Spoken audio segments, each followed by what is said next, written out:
एक उम्मीद लेके हम यहाँ पे आए हैं और बड़ी के लोगों की मेरे से बहुत सी उम्मीदें जुड़ी हैं और बहुत सी उम्मीदें मेरे इस हाउस से जुड़ी हुई हैं। पहली बात ये कि आए हैं, उम्मीद थी कि इसको एक मंदिर बोला जाता है, लेकिन उम्मीद उस वक्त टूट गई जब इस मंदिर के टेबलों पे चढ़ के एक नाच किया गया। उम्मीद उस वक्त टूट गई जब ये कुर्सियां तोड़ी गई।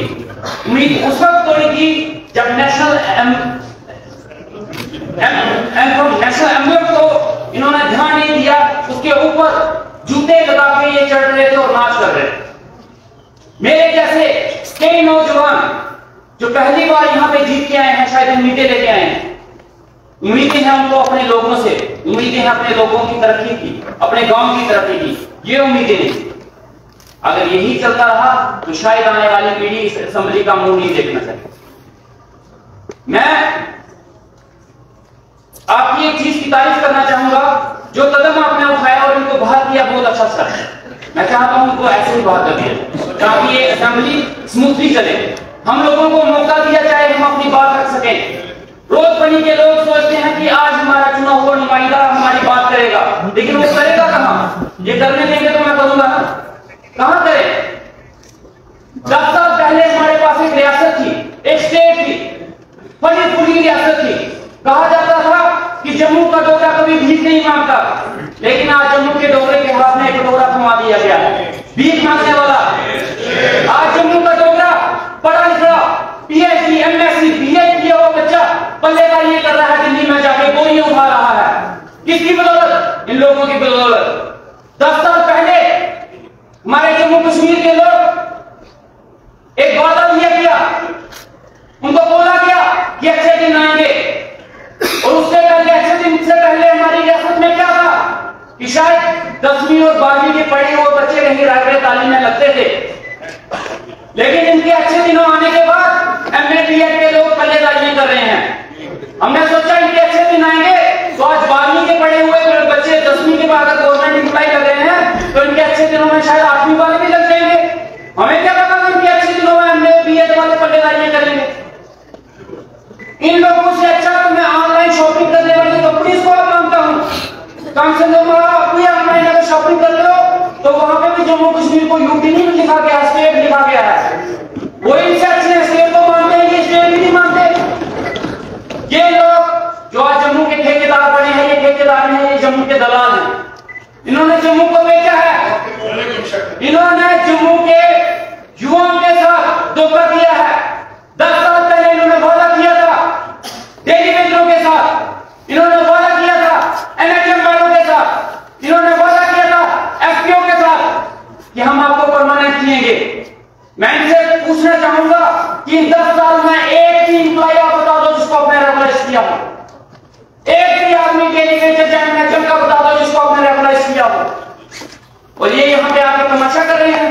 जिस स्टेटस की बात हम कर रहे हैं वो स्पेशल स्टेटस हमारे मोदी जी के गुजरात के लोग भी एंजॉय कर रहे हैं, तो हम क्यों नहीं?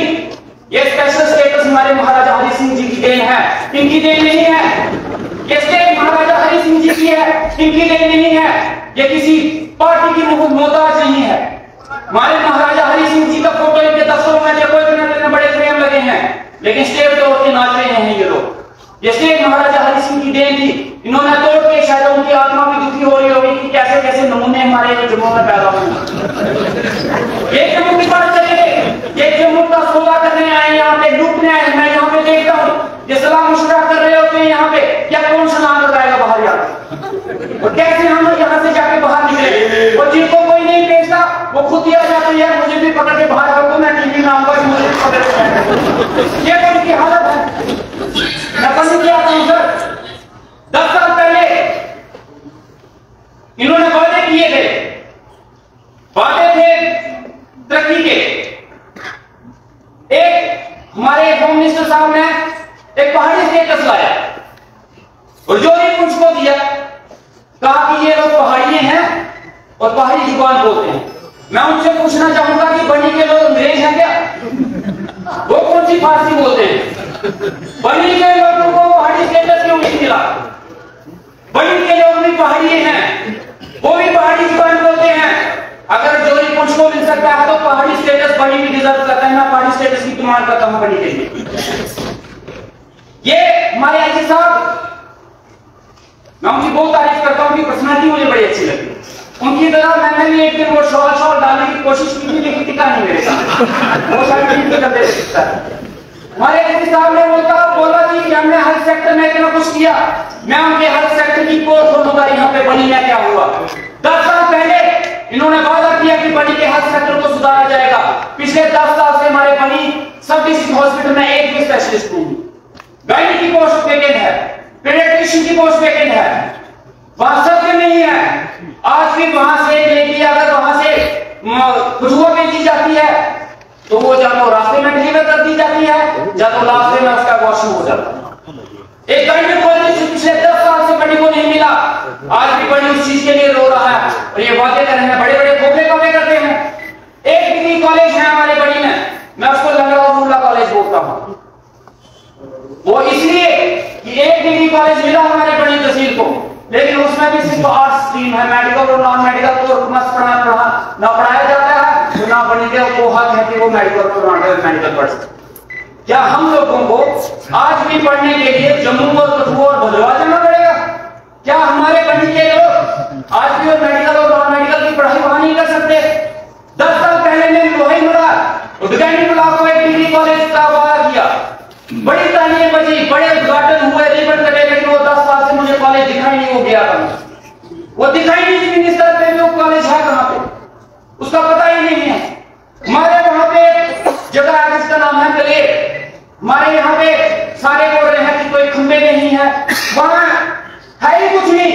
वहां के लोगों ने अपने पैसों से खंबे लगाए बिजली के, अपने पैसों से तारे भी और बिजली की तारे लगाई, और लास्ट में बिजली डिपार्टमेंट वाले उनसे बिल लेने आए। वो भाई खंबे आपने नहीं लगाए, तारे आपने नहीं लगाए, लेकिन बिल आपको किस बात का दें हम लोग? ये हालत है हमारा। आधे से ज्यादा कॉन्स्टिट्यूंसी जो है बिना सड़क के है। लोहाई मुलार और बुटानी आज तक सड़कें नहीं पहुंच पाई। ये डिजिटल इंडिया की बातें करते हैं। कभी स्पीकर साहब मैं आपको उस इलाके में लेके जरूर जाऊं, कभी चलिएगा, और आपका फोन अगर वहां चल पड़ा तो मैं जम्मू कश्मीर ही छोड़ दूं। वो किस डिजिटल इंडिया की बात करते हैं? वो इतनी बड़ी किताब पढ़ी है गवर्नर साहब की, उसमें से मैंने बड़ा कुछ देखा, लेकिन ऐसा कुछ नहीं था जो हमारे बनी में। वो कहां पे है? या कश्मीर में है या दिल्ली में है, लेकिन बनी में नहीं है। ऐसा बनी में मुझे वो चीजें नहीं मिली। मैं अपने हेल्थ मिनिस्टर साहब के पास पहुंचा, मैंने जब उनके साथ ये बात की, ये भी हैरान थे सुन के कि आपके 10 साल तक एक गायनोकोलॉजिस्ट नहीं मिला यार आपको। मैं उमर साहब के पास अपने चीफ मिनिस्टर साहब के पास पहुंचा एक कॉलेज की बात लेके, उनको पॉपुलेशन बताई। हमारे चीफ मिनिस्टर साहब हैरान हो गए कि क्या हुआ। हमारे एसडीएम था वहां से उठा लिया गया। हमारे वीडियो ब्लॉक के ऑफिसर हमारे ब्लॉक्स में नहीं बैठते हैं, वो बिलावर में बैठते। क्यों? मैं नहीं जानता, किस वजह से मुझे नहीं पता। आज भी हमारे बनी के लोग बुनियादी सुविधाओं के लिए तरस रहे हैं, तड़प रहे हैं, लेकिन इनको क्या पड़ी है? टेबल तोड़ने और कुर्सियां तोड़ने। ये जो जम्मू की बात कर रहे हैं स्पीकर साहब, मैं आपको बोल देना चाहता हूं, ये जम्मू की आवाज नहीं है, ये जम्मू के दलाल है, दलाल, ये दलाली कर रहे हैं।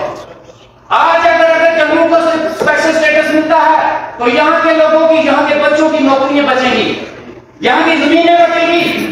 आज यहाँ पे हमारे इलाकों में 5 स्टार होटल खोलने की बात की जा रही है, लेकिन वो 5 स्टार होटल खोलने की परमिशन किसको मिलेगी? वो ठेके किसको मिलेंगे? वो बड़े बड़े स्टेट आएंगे बाहर के। हमारी जमीनें कहते हैं पहाड़ का पानी और पहाड़ का जीव, पहाड़ की जवानी पहाड़ियों के काम नहीं आती। तो ये बात सही है। हमारे वहां पे सेवा प्रोजेक्ट्स लगे हैं, लेकिन काम करने वाले लोग बाहर के। बिजली जाती है बाहर, हमारे बड़ी में लाइट नहीं है। सेवा प्रोजेक्ट के आसपास सड़क नहीं है, वहां के लोगों को पानी तक नहीं मिला, सारी बिजली बाहर जाती है, रोजगार बाहर हो जाता है। हमारा लिखा पढ़ा लिखा पहाड़िया जब वो पढ़ता है तो पढ़ने के बाद वो नौकरी कहां करने जाता है? दिल्ली में। और नौकरी में क्या करता है? बोरियां उठाने की, पल्लेदारी करने की। कुछ दिनों पहले का मैं आपको एक इंसिडेंट बताता हूं। हमारे वहां एक छोटी सी बच्ची 2 साल की ट्रांसफार्मर को हाथ लगाती है, उसे इलेक्ट्रिक शॉक लगता है, उसे हॉस्पिटल में भेजा जाता है। वहां से रेफर करते करते आज वो पीजीआई चंडीगढ़ में, और उसका 2 साल की बच्ची का हाथ काट दिया गया। अब मैं ये पूछना चाहूंगा कि वो 2 साल की बच्ची की हाइट कितनी होगी जो उस ट्रांसफार्मर तक पहुंची? वो ट्रांसफार्मर कितनी हाइट पे रखा गया होगा कि उस 2 साल की बच्ची वहां पे वो जमीन पे रखा गया। वो ट्रांसफार्मर जमीन पे था, उसका हाथ लगा और बिजली डिपार्टमेंट के लोग मुझे आ जाके तर्क देते हैं कि जनाब ये पीएमजीएसवाई का रोड था, उन्होंने करना था यार, ये ट्रांसफार्मर उठा के ऊपर रख देते तो आज शायद एक बच्ची का हाथ कटने से बच जाता। और ऐसे कई ट्रांसफार्मर है जो जहां पे रोड साइड पर लिखे।